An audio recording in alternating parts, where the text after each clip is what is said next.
여러분 반갑습니다. 이성계 프로젝트 경물 지지 파트에서 우리 오늘은 두 번째 시간 주거 정책에 대해서 견해를 말씀드리는 시간을 갖고자 합니다. 자, 지금 우리 사회에 있어서 가장 중요한 문제가 살 곳을 어떻게 해결할 것인지, 내 집, 내가 살 공간을 어떻게 마련할 것인지는 여러분이 주지의 사실일 것입니다.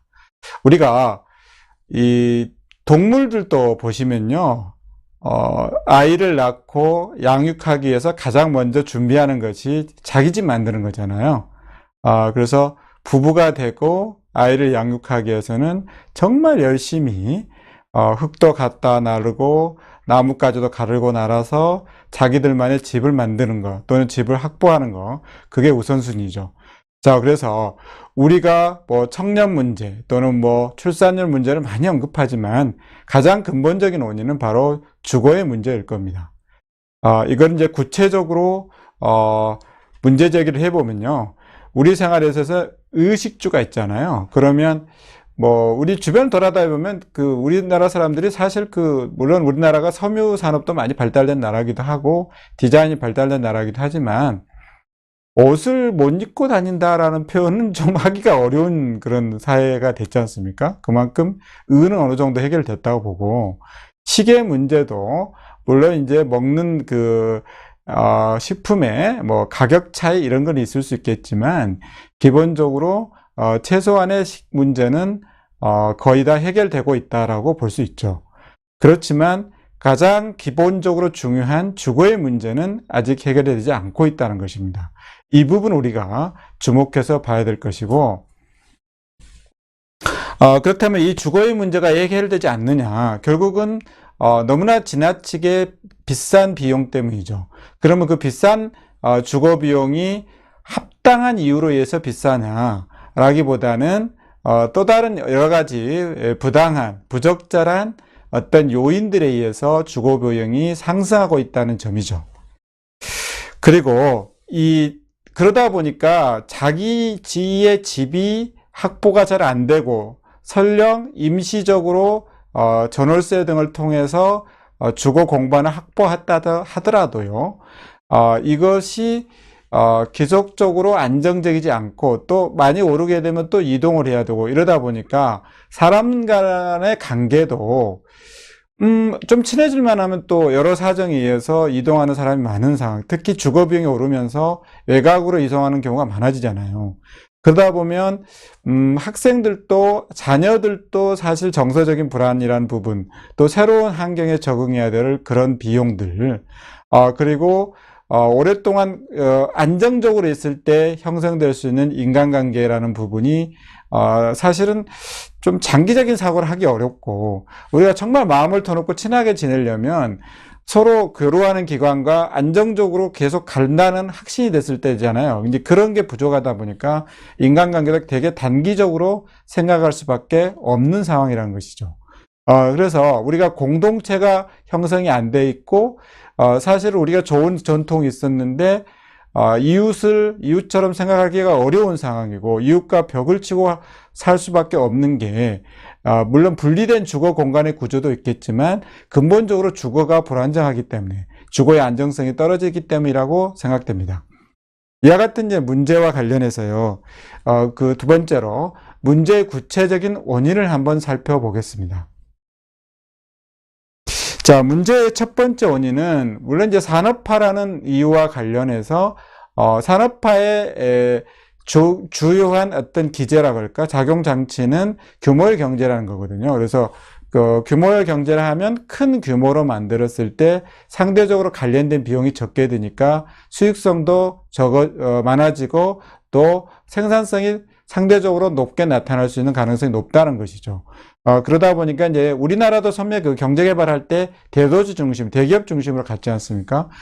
그러다 보니 어떤 수도권이나 일부로 집중할 수밖에 없게 되고, 특히 특정 지역으로 집중되고, 그러다 보니 별도의 주거 공간들을 설정했고, 그게 소위 말해서 베드타운이라고 하지 않습니까? 잠만 거기서 자고 뭔가 직장으로 따로 이동을 해야 된다, 이런 거죠. 이런 것 때문에 연관해서 필요한 것들이 바로 교통체계였고, 지금 여러분들이 많이 보시다시피 그러다 보니 GTX니 뭐 광역버스니 뭐 외곽순환도로니 제2 무슨 도로니 계속해서 이걸 만들어낼 수밖에 없고, 그러다 보니 또 교통체증이 나고, 이 많은 이동 공간 때문에, 시간 때문에 충분히 쉴 시간을 못 쉬게 되고요. 서로 간에 지치면서 피곤한 상황 속에서 우리가 업무를 하고 있고 퇴근을 하고 있고 가정에 가다 보니 사람들이 또 상대적으로 날카로워지게 되고, 대화하는 것보다는 피로하기 때문에 쉬어야 되는 것이죠. 그러다 보니까 가족 간의 대화도 더 단절되는, 설령 어떤 대화가 또 상대의 그 날카로운 문제를 언급하면서 대화 자체가 또 갈등으로 연결되는 그런 상황을 여러분도 많이 접하실 겁니다.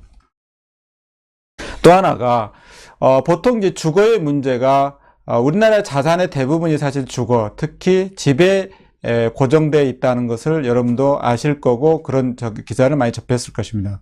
그러다 보니까 내 집이 떨어지고 내 집값이 적은 가격으로 거래되는 것을 서로 인정하지 않고 그걸 저렴한 가격으로 거래되는 경우에 있어서는 사실 왕따 내지 배제를 시키는 경향까지도 있지 않습니까? 이러한 것들이 결국은 이 주거의 공간이 지나치게 재테크 수단으로 되고 있다. 그래서 우리가 그 외국인 학생들이 한국에 와서 상당히 재밌게 보는 그 측면들이 있거든요. 우리나라는 아파트에 그 아파트 고유 이름들이 다 붙어 있는 걸 보고 되게 신기해요. 그래서 그 이름들의 또 값어치를 매겨가지고 거기에서 가격이 달라진다.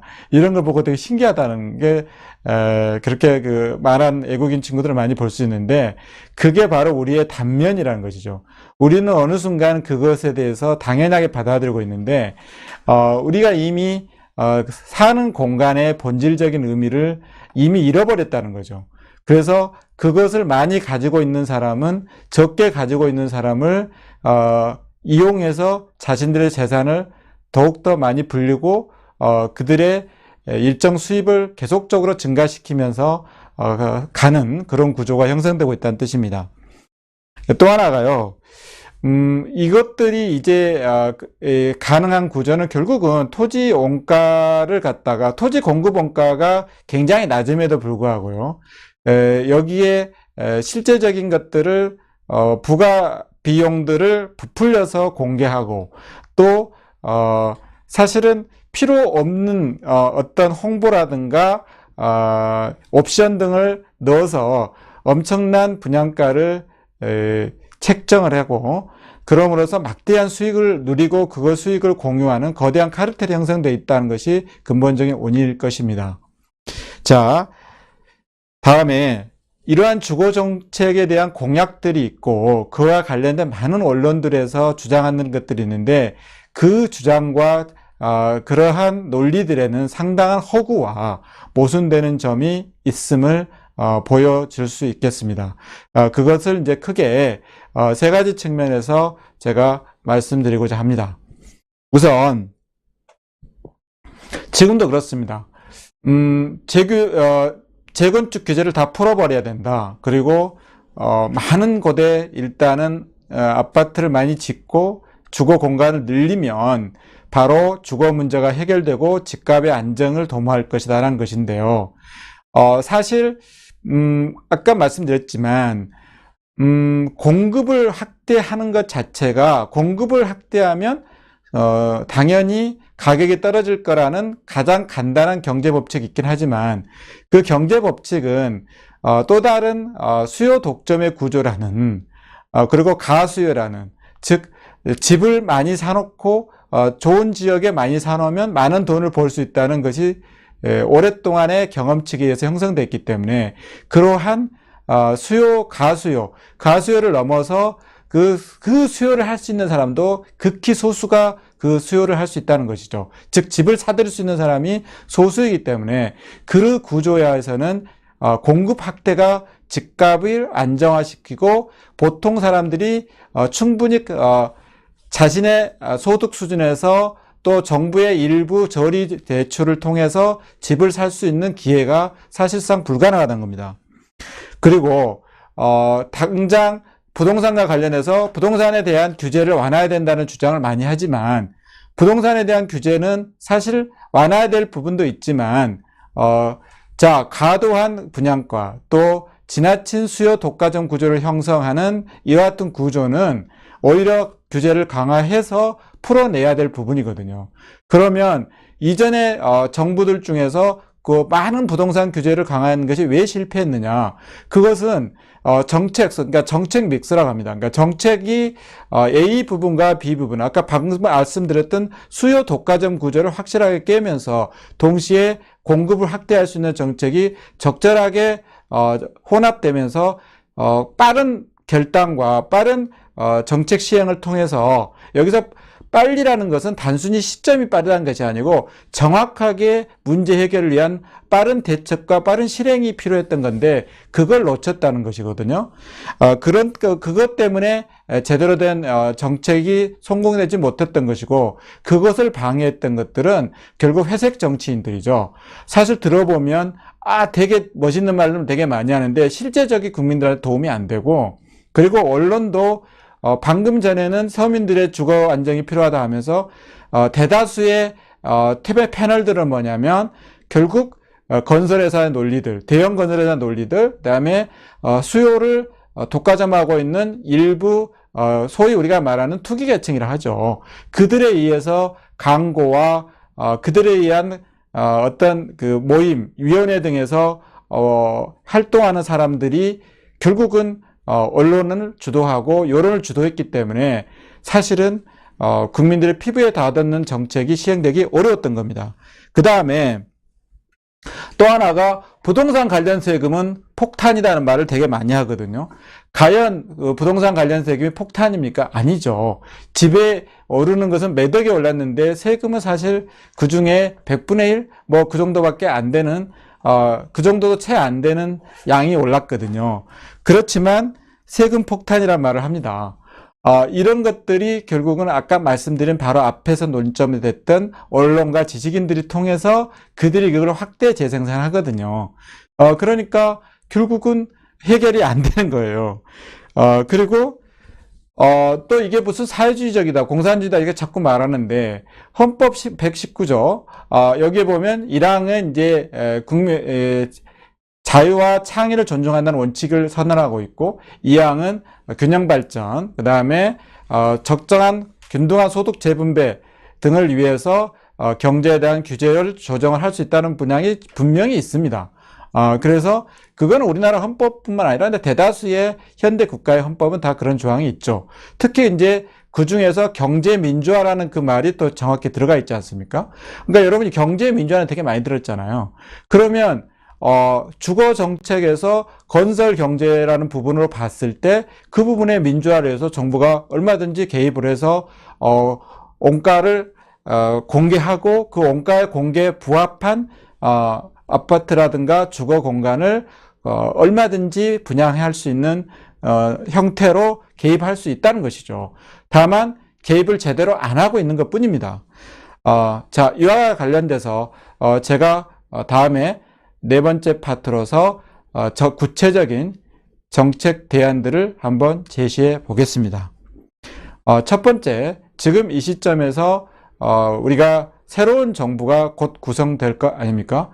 이때 정부 조직 개편들이 나올 건데 여기에서 주거정책과 관련해서 현재 담당 부서는 국토교통부거든요. 그래서 국토교통부의 내용을 확실하게 국민들이 이해하기 쉽게 어떤 이름을 개편할 필요가 있겠습니다. 그러면서 현재 국토교통부 산하의 그 외청으로는 청도로는 뭐 이제 새만금이라든가 지금 세종시 건설과 관련된 청들을 두고 있는데 국토교통부를 구체적으로 주택청과 교통청으로 확실하게 그 역할을 구분해주고 주택청에서 그 중에서 이제 주택청이 조금 더 주도권을 줄 필요가 있겠고요. 어떤 거든지 이렇게 권한을 이렇게 나누게 되고, 부서를 만들게 되면 반드시 이들 간의 조정과, 협력이 필요한데, 그 조정이 잘 안 될 때는, 물론 국토교통부 장관이, 교통부 장관이 그거를 조정하겠지만, 우리가 대통령제라는 장점이 갈등을 빨리 해결하고 동시에 강력한 추진력을 확보할 수 있는 게 대통령제의 장점입니다. 그래서 대통령의 확실한 의지를 가지고서 부동산 원가 공개라든가 이런 걸 통한다면 충분히 해결될 수 있을 거라고 봅니다. 자, 이 정부조직 개편이 됐다면 구체적 실행일 건데요. 다음이 실행하기 위해서는 그 다음 문제가 바로 그 정보 비대칭성의 해결이라는 겁니다. 무슨 이야기냐 하면 결국은 이제 우리가 이제 민간이 주택을 만드는 과정에서는 토지 원가들이 있을 거고 토지 조성 비용이 있거든요. 일단 민간은 그 다음이라도 공공이 주도하는 토지 부분에 있어서는 토지 원가를 얼마든지 낮출 수 있는 방안들이 많고요. 그 상황에서 그 토지 원가에 맞게끔 주택 건설 원가도 확실하게 충분히 합리적으로 조정할 수 있습니다. 그렇다고 한다면 국민들이 현실적으로 우리가 보통 4인 가족을 했을 때 보통 우리가 30평이라고 말하지 않습니까? 뭐 84평방미터 그 주변에 그 평수들 사실 뭐 3인 가족이 요즘에 많기 때문에 59평방미터도 충분하거든요. 방 3개에 뭐 화장실 하나 정도 구조, 조그만 방일수라도 아니면 방 2개 정도 하든지 그렇게 충분히 그런 것들을 만들면 그게 보통 수도권 핵심에서도 2억 내지 3억 범위에서 충분히 공급이 가능합니다. 그렇다 한다면 연봉 3천 내지 4천짜리의 일자리들을 풍부하게 만들어서 그 직주일치, 다시 말해서 직장과 주거가 일치된 부분에 그 어떤 공단이라든가 그런 도시들의 연계성을 전문 도시들의 연계성을 주면은 그건 좀 다른 파트에서 말씀드리겠습니다만은 그렇게 한다고 한다면 충분히 저리로 대출을 받아서 자기 연봉 범위 내에서 살 수 있는 주택 공급이 가능하다는 뜻입니다. 그러려면 충분하게 원가 공개 등을 통해서 국민들이 그걸 정확히 알고 계속적으로 그걸 정부가 핸들링 해준다면 그 정책 성공 가능성이 높다는 뜻이죠. 그 다음에 이제 마지막으로 이렇게 됐을 때 우리가 지금 고민하는 이웃 간에 또는 서로 간에 너무 불신이 있고 서로가 믿질 못하고 하는 것, 이것들이 바로 많은 사회적 비용을 양산하고 그러다 보니 서로 협력해서 해결될 문제를 자꾸 제3자나 또는 다른 것들을 이용해야 되지 않습니까? 다른 시설을 이용하든가 다른 기관을 이용하다 보니까 그에 따른 많은 비용이 들죠.